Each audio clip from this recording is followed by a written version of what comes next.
Hi, welcome to this video. So this video is part of a selection of videos that is exploring the relationship between fractions, decimals and percentages. In the first video we looked at converting fractions to decimals. So in this second video we're going to explore the opposite, which is decimals to fraction. We are doing the inverse operation. Right, so let's start by thinking about decimals. Well, when we write a decimal number, we are using place value. And place value is how we write numbers. When we write a number, for instance, if I put a 2 and 3 next to each other, you recognise that number as 23 because you understand that this column would be tens, this column would be units. I'm going to get rid of that. And that is the principle that we're working on with decimals. So I'm just going to write up a few decimals that we're going to explore.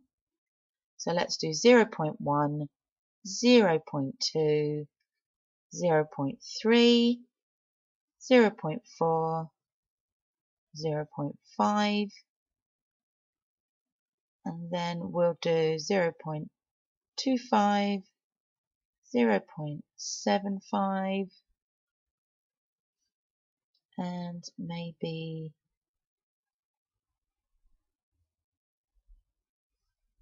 0.100. Okay, so let's start.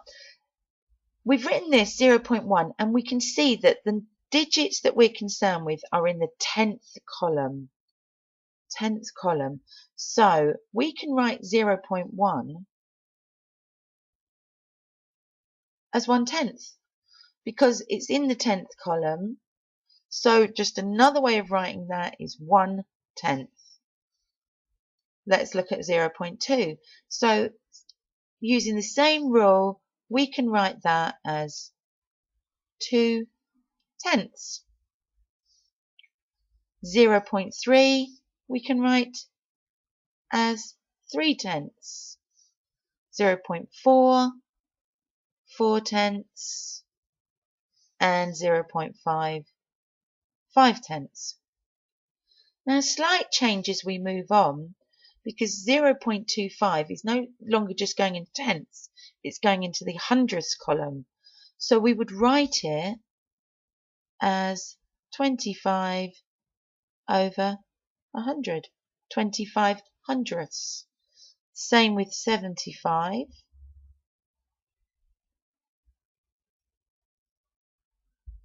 And then finally, we've got this 0.100, which goes into the thousandth column. So we could write that as 100 over 1000, 100 thousandths. So there we have very quickly changed decimals into fractions, and we're doing it using their place value. So whatever their smallest place value is becomes our denominator. I'm going to put PV becomes the denominator. So in that way, as long as you know your place values, you can transfer them into fractions. However, we're not quite done, because when we write a fraction, what we want it to be in is its simplest form. We would usually leave it in its simplest form.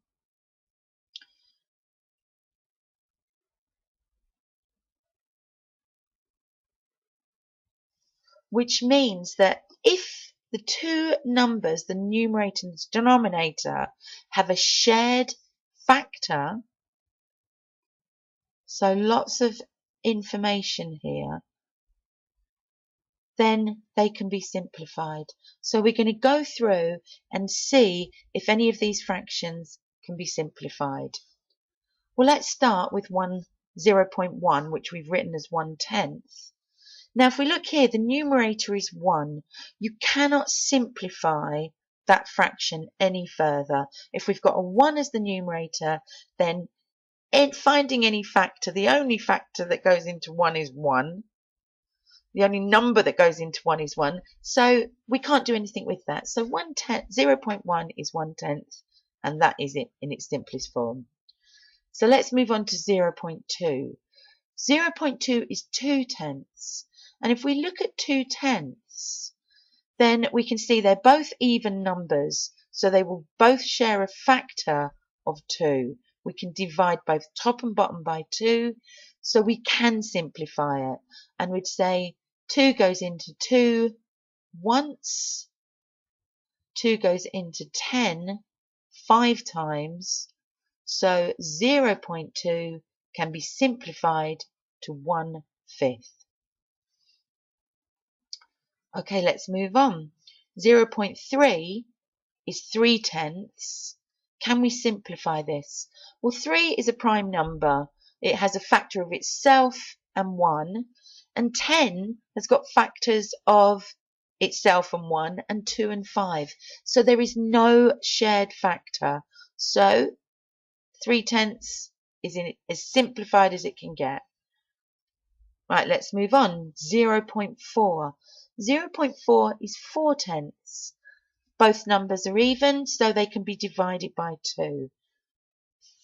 2 goes into 4 twice, and 2 goes into 10 5 times. So 0.4 is equal to 2/5. 0.5. 0.5 can be written as 5/10. Can we simplify 5/10? Well, yes, we can.